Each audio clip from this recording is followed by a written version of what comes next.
സ്വസ്തി പ്രജാഭ്യാം പരിപാലയന്താം ന്യായേന മാർഗേണ മഹിം മഹേശ ഗോബ്രാഹ്മണഭ്യ ശുഭമസ്തു നിത്യാം ലോകാം സമസ്ത സുഖിനോ ഭവന്തു.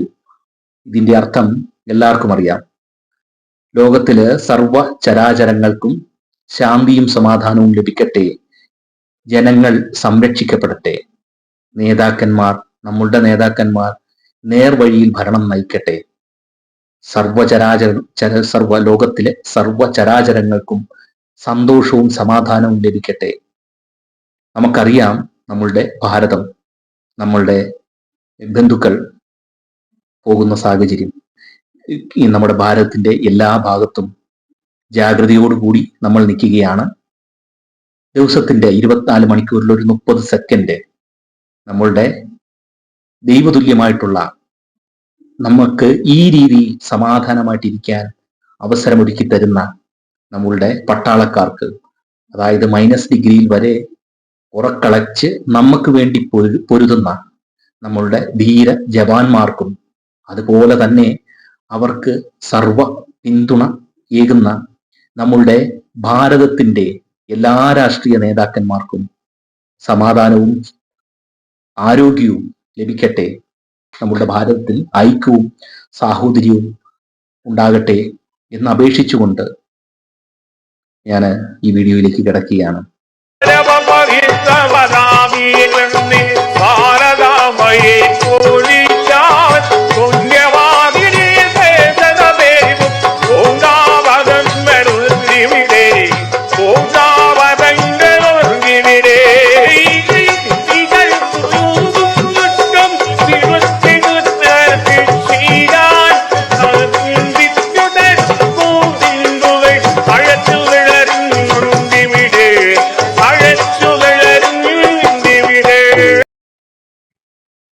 ഞാൻ ഇന്നിവിടെ സംസാരിക്കാൻ പോകുന്നത് ഗാർഹിക പീഡനത്തിനെ പറ്റിയാണ്. ഈ നമ്മുടെ കേരളത്തില് ഒട്ടനവധി ഗാർഹിക പീഡനങ്ങൾ അരങ്ങേറുന്നുണ്ട്.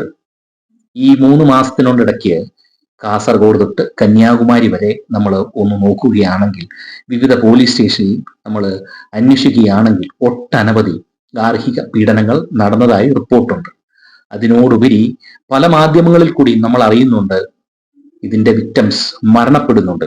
അതായത് സ്ത്രീകളും കുട്ടികളും നിരാലംബരായിട്ടുള്ള ആൾക്കാര് മരിക്കുന്നു, ആത്മഹത്യ ചെയ്യുന്നു, ആത്മഹത്യാ ശ്രമങ്ങൾ നടത്തുന്നു. ഈയിടെ ഈ കഴിഞ്ഞ 15-ന് നമ്മുടെ കോട്ടയത്ത് തന്നെ കേരളത്തെ നടുക്കിയ ഒരു ആത്മഹത്യ നടന്നു. 1 അല്ല 2 ആത്മഹത്യ നടന്നു. ഷൈനിയും ജിസ്മോളും പിന്നെ ചങ്ങനാശ്ശേരി 3 ആത്മഹത്യ നടന്നിട്ടുണ്ട്. അപ്പോ നമുക്ക് ഈ ഒരു സങ്കടാവസ്ഥയിൽ ഇങ്ങനെ ഉണ്ടാകാനുള്ള സാഹചര്യം എന്താണെന്ന് നമുക്കൊന്ന് ചിന്തിക്കണ്ടേ. ഞാൻ ഇന്നലെ ഇരുന്നപ്പോൾ ആലോചിച്ചു. ഈ ജിസ്മോളിനെ പറ്റി, അഡ്വക്കേറ്റ് ജിസ്മോളിനെ പറ്റി, പുള്ളിക്കാരത്തിയുടെ പിഞ്ചു മക്കളുമായിട്ട് പുള്ളിക്കാരത്തി ആറ്റിൽ ചാടി എന്ന് പറയുന്നു, കൊന്നു എന്ന് പറയുന്നു, ഒത്തിരി ആരോപണങ്ങൾ നടക്കുന്നു. അപ്പോൾ ഇങ്ങനെ ഞാൻ തന്നെ പല വീഡിയോയിലും, എൻ്റെ വീഡിയോയിൽ ഞാൻ CCTV, അവർ പോയ വഴികള്, ഈ അന്വേഷണത്തിന്റെ മന്ദഗതി എല്ലാം ഞാൻ പറഞ്ഞിട്ടുണ്ടായിരുന്നു. സത്യത്തില് ഈ ജിമ്മിയുടെ കൂട്ടാളികളും അല്ലെങ്കിൽ ജിമ്മിയുടെ കുടുംബത്തെയും കണ്ടു കഴിഞ്ഞാൽ ആരാണേലും ഇത് ഇങ്ങനെ ചെയ്യണം. പരമച്ചറ്റ നാറി, നിന്നെ ആർക്ക് വേണം? വലിങ്ങേറി വന്നേക്കുന്ന അങ്ങോട്ട് എൻ്റെ കൺമുമ്പിൽ എങ്ങനെ വന്ന് നീ പെട്ടുപോയാൽ നിന്നെ ഞാൻ തൂറി എറിയും നിന്നെ, അല്ലെ? അങ്ങനെ ചെയ്യണം. അപ്പോൾ അവരെ നിയമത്തിന്റെ മുമ്പിൽ കൊണ്ടുവന്ന് നിയമം, നമ്മളുടെ പരമോന്നത നീതിപീഠം തെറ്റ് ആണെന്ന് കണ്ടെത്തിയാൽ അവരെ മാക്സിമം ശിക്ഷ കൊടുക്കണമെന്നാണ് എന്റെയും അഭിപ്രായം. നമുക്കറിയാം കേസിന്റെ പോക്കുകൾ എല്ലാം അറിയാം. അപ്പൊ ഞാൻ ഈ വീഡിയോയിൽ കൂടെ പറയാൻ ഉദ്ദേശിക്കുന്നത്, ജിസ്മോളുടെ ഒരു കേസ് ഒരു എക്സാമ്പിൾ അല്ലെ ഒരു ഉദാഹരണമായിട്ട് ഞാൻ കണ്ടുകൊണ്ട് ഞാൻ എൻ്റെ ഒരു ചെറിയൊരു ആശയം ഈ ഡൊമസ്റ്റിക് വയലൻസിനെ പറ്റി ഞാൻ പറയാൻ ഉദ്ദേശിക്കുന്നു. കാര്യം അനവധി ഘടകങ്ങളുണ്ട് ഇതിനകത്ത്. ഒരു കുടുംബം നമ്മൾ പറയുമ്പോൾ എന്തൊക്കെ പറഞ്ഞാലും ജിമ്മി എന്ന് പറയുന്ന ശ്വാനന്ദ നാമധേയമുള്ള ആ വ്യക്തി 2019 കല്യാണം കഴിച്ചപ്പോൾ ആ കുടുംബത്ത് എന്ത് സന്തോഷമായിരുന്നു അരങ്ങേറിയത്. നമ്മളെല്ലാവരും കണ്ടതല്ലേ ഒരു വീഡിയോയിൽ, പല വീഡിയോയിലായിട്ട് ജിമ്മിയുടെയും ജിസ്മോളുടെയും കല്യാണം, ആ കുടുംബത്തിലെ പാലായിലെ ആ കുടുംബവും ഇങ്ങനെ നീർക്കാട്ടെ കുടുംബവും എന്ത് സന്തോഷം പങ്കുവച്ചു. അവർ ഭയങ്കര സന്തോഷത്തിൽ ആറാടി. ഒരു നല്ല ഒരു കുടുംബത്തിനെ അല്ലെങ്കിൽ നല്ലൊരു തലമുറയെ വാർത്തെടുക്കണമെന്ന് അവർ അതിയായി ആഗ്രഹിച്ചു. അങ്ങനെ അവർ ജീവിതം നയിച്ചു പോന്നപ്പോൾ ആണ് ഈ ഒരു ദാരുണമായിട്ടുള്ള ഒരവസ്ഥയിലേക്ക് ആ കുടുംബത്തിനെ തള്ളിവിട്ടത്. ആ കുടുംബം ശിഥിലമായി പോയി, നശിച്ചു പോയി. ഞാൻ ആ വീടിന്റെ വാതിൽ കൂടെ പോകുമ്പോൾ ആരും താമസിക്കാതെ ജിസ്മോളിനെ കെട്ടിക്കൊണ്ട് വന്ന വീട്, അതിന്റെ പരിയമ്പുറത്ത് അല്ലെങ്കിൽ അതിന്റെ ഭാഗത്ത് കുട്ടികൾ ഉപയോഗിച്ചിരുന്ന ഡ്രസ്സും എല്ലാം അലക്കിയിട്ടിരിക്കുന്നു. ഭയങ്കരമായിട്ടും ഒരു അന്ധകാരം പിടിച്ചു കിടക്കുന്നു. സങ്കടമുണ്ട്. അത്രയും നല്ല ഒരു കുടുംബം തകർന്നു പോവാന്ന് പറയുന്നത് നമുക്കൊരു സങ്കടം ഉണ്ടാകും. കാര്യം അവര് ക്രിമിനൽ ആയിട്ടുള്ള ആൾക്കാരാണ്, അവരത് പരിപാടി നടത്തി. എന്നിരുന്നാലും നമുക്ക് ഒന്ന് ചിന്തിക്കേണ്ടത്, എന്തുകൊണ്ടാണ് അവരങ്ങനെ ഒരു പ്രവൃത്തിയിലേക്ക് അവരെ നയിക്കപ്പെടുത്തിയത് അല്ലെ? ഇതിപ്പോ ഈ പറയുന്ന ജിമ്മിയും ബീനയും ഒന്നും ഉണ്ടായപ്പോഴേ ക്രിമിനൽ ആയിട്ടുള്ള ആൾക്കാരല്ല, അവരുടെ സാഹചര്യം അവരെ ക്രിമിനലാക്കി. അപ്പോൾ നമുക്ക് ചർച്ച ചെയ്യേണ്ടതുണ്ട് അല്ലെ, നമ്മൾ അറിയേണ്ടതുണ്ട്, ഇങ്ങനെ ഒരു സാഹചര്യം ഉണ്ടാക്കിക്കൊണ്ട് നമുക്കൊരു കല്യാണം ആവശ്യമുണ്ടോ? ഇല്ല. ഇപ്പോ ഒരു പെണ്ണിനെ അച്ഛൻ കല്യാണം കഴിപ്പിച്ച് വിട്ടെന്ന് പറഞ്ഞുകൊണ്ട് ആ ബന്ധം ഒരിക്കലും തീരരുത്. തീർന്നു കഴിഞ്ഞാൽ അവിടെ നാശങ്ങളും ഉണ്ടാവും. അത് പോട്ടെ. ഇതിനകത്ത് പല പല കാര്യങ്ങളുണ്ട്. ഞാൻ നോക്കിയപ്പോൾ ഈ ജിസ്മോള് 2 കുഞ്ഞു പിള്ളേരുണ്ട്. ജിസ്മോള് LLB അഡ്വക്കേറ്റ് ആണ്. പുള്ളിക്കാരത്തി എറണാകുളത്താണ് ജോലി ചെയ്യുന്നത്. ഇവിടുന്ന് ഏകദേശം 140 അങ്ങോട്ടും ഇങ്ങോട്ടും 70 കിലോമീറ്റർ ഉണ്ട്, 64 കിലോമീറ്റർ ഉണ്ട്, പോട്ടെ 150 കിലോമീറ്റർ അങ്ങോട്ടും ഇങ്ങോട്ടും സഞ്ചരിച്ചിട്ട് വേണം ഈ കുട്ടികളെ സംരക്ഷിക്കാൻ, ജിസ്മോളുടെ അമ്മായിയമ്മയെ സംരക്ഷിക്കാൻ. പുള്ളിക്കാരത്തി ക്യാൻസർ പേഷ്യൻ്റാണ്. ഭർത്താവിനെ സംരക്ഷിക്കാൻ ഭർത്താവ് ജോലിക്ക് പോകുന്നു. അപ്പോ ഞാൻ ഇതിനകത്ത് കണ്ടത്, അവരുടെ കുടുംബത്തിനകത്ത് സമയമില്ല, സ്നേഹിക്കാനുള്ള ഒരു സമയം അവർ കണ്ടെത്തുന്നില്ല. ഈ ചെറുപ്പക്കാര് ജിമ്മിയും ജിസ്മോളും, പ്രത്യേകിച്ചും ജിസ്മോള്, പുള്ളിക്കാരത്തിയുടെ പ്രൊഫഷനെയാണ് കൂടുതലായിട്ടും പുള്ളിക്കാരത്തി ജീവിതത്തിനെ കഴിഞ്ഞും കൂടുതൽ കണ്ടിരുന്നത് എന്നാണ് എൻ്റെ ഒരു തോന്നല്.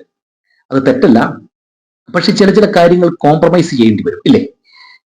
ഇങ്ങനെയുള്ള ഒരു ഭയങ്കര ദുർവിധിയിലേക്ക് പോവുക, ഒരു ആത്മഹത്യ അല്ലെങ്കിൽ ഇങ്ങനെ ഒരു, ചിലപ്പോൾ അത് കൊലപാതകമാകാം, ആത്മഹത്യ, എന്തെങ്കിലും ആയിക്കോട്ടെ, ഇങ്ങനൊരു അവസ്ഥയിലേക്ക് പോകുന്നത് ദാരുണമാണ്. അപ്പൊ ഞാൻ പറഞ്ഞ എന്നാന്ന് വെച്ച് കഴിഞ്ഞാൽ, ഇവർക്ക് ജീവിക്കാൻ, സന്തോഷിക്കാൻ ഒരു സമയമില്ല. നിങ്ങളൊന്ന് ആലോചിച്ച്, 2 കുഞ്ഞു പിള്ളേര്, ഒരെണ്ണത്തിന് 1.5 വയസ്സേ ഉള്ളൂ, ഒരെണ്ണത്തിന് 5 വയസ്സ് കാണും. അമ്മായിയച്ഛൻ, അമ്മായിയമ്മ, വാർദ്ധക്യം. ഇതിനോടിടയ്ക്ക് ഒരു വലിയൊരു ജോലിയാണ് അഡ്വക്കസി എന്ന് പറയുമ്പോഴത്തേന് കാര്യങ്ങൾക്ക് ഗൗരവമായിട്ട് പഠിച്ചിട്ട് വേണം പോകാൻ. അപ്പോൾ ഈ 150 കിലോമീറ്റർ അങ്ങോട്ടും ഇങ്ങോട്ടും യാത്ര ചെയ്യുകയാണ് ഈ കുട്ടി അല്ലെ? അപ്പോൾ ഇവിടെ സമയം വരുന്നില്ല. അപ്പം അവർക്ക് വേണ്ടി അവർ ജീവിക്കുന്നില്ല, ഉണ്ടോ? അനുസരിച്ച് ശ്വാനന്റെ നാമധേയധാരി ജിമ്മി ആയിട്ടുള്ള അടുപ്പം ഉണ്ടാകാതെ ഇരിക്കുക. അതിന്റെ അടിസ്ഥാനത്തിൽ അവര് ദാമ്പത്തികമായിട്ട് ആ ദാമ്പത്തിക ബന്ധത്തിൽ വിള്ളൽ വരിക ആണല്ലോ. അതാണല്ലോ സ്നേഹം പങ്കിടണ്ടേ. നമ്മുടെ ജീവിതത്തിന് വേണ്ടി, കല്യാണം അല്ലെങ്കിൽ ദാമ്പത്യ ജീവിതത്തിന് വേണ്ടി നമ്മൾ സമയം കണ്ടെത്തണം. നമ്മൾ ഒന്നിച്ച് തീരുമാനമെടുക്കണം, ഒന്നിച്ച് യാത്ര ചെയ്യണം, ഒന്നിച്ച് പ്രവർത്തിക്കണം, ഒന്നിച്ച് സന്തോഷിക്കണം, ഒന്നിച്ച് സങ്കടപ്പെടണം, ഒന്നിച്ച് വഴക്ക് പിടിക്കണം. ഇതൊക്കെ വേണ്ടേ? 24 മണിക്കൂർ സമയത്തിൽ ഇത്രയും കൂടുതൽ യാത്ര ചെയ്ത് പുള്ളിക്കാരത്തി പോയി ഒരു പ്രൊഫഷൻ നോക്കുമ്പോൾ അതിനോട് എനിക്ക് താല്പര്യമില്ല. കാര്യം എന്തൊക്കെയോ കോംപ്രമൈസ് ചെയ്യണം. അല്ലെങ്കിൽ രണ്ടാമത്തെ കാര്യം എന്താണെന്ന് വെച്ച് കഴിഞ്ഞാൽ, ഇവിടെ ഹിന്ദുക്കൾക്ക് അമ്പലത്തിലൊന്നും പോകണമെന്നില്ല, പോകേണ്ട തന്നെ ആവശ്യമില്ല. മറിച്ച് മുസ്ലിങ്ങൾക്കും ക്രിസ്ത്യാനികൾക്കും ആണെങ്കിൽ അവർക്കൊരു നല്ല ചട്ടക്കൂടുണ്ട്. നല്ല ചട്ടക്കൂടെന്ന് ഞാൻ ഉദ്ദേശിച്ചത്, ഞാൻ ഹിന്ദുവാണ്, ഹിന്ദുക്കളെ കുറ്റം പറയല്ല. അവർക്ക് എല്ലാ ഞായറാഴ്ച ദിവസവും അല്ലെങ്കിൽ വെള്ളിയാഴ്ച, മുസ്ലിങ്ങൾക്ക് എല്ലാ ഞായറാഴ്ച ദിവസവും അവർ പള്ളിയിൽ പോകണം. പള്ളിയിലച്ഛൻ ആയിട്ട് അവർ കുർബാന കൂടണം, അല്ലെങ്കിൽ അവരൊരു കൂട്ടായ്മ ഉണ്ടായിരിക്കണം എല്ലാ ഞായറാഴ്ചയും. ഈ എല്ലാ ഞായറാഴ്ചയും ഈ ഒരു കൂട്ടായ്മയ്ക്ക് പള്ളിയിലച്ഛൻ നേതൃത്വം കൊടുക്കുന്നു. അതിനിടയ്ക്ക് പ്രാർത്ഥന നടക്കുന്നു, ഇതിനിടയ്ക്ക് പ്രസംഗം ഉണ്ടാവും. ഈ പ്രസംഗത്തിനകത്ത് കുടുംബകാര്യങ്ങളാണ് ചർച്ച ചെയ്യുന്നത്. ഞാൻ പറയുന്നത്, ഈ പള്ളിയിലച്ഛനും ഈ സിസ്റ്റേഴ്സിനും ആ ഒരു ആൾത്താരയിൽ നിന്നും മൈക്കിൽ കൂടെ പറയുന്നതിലും ഉപരി അവർക്ക് അവരുടെ ഈ സഭക്കാരുമായിട്ട് ഇടപഴകാൻ ഒരു ബാധ്യതയുണ്ട് ഇല്ലേ?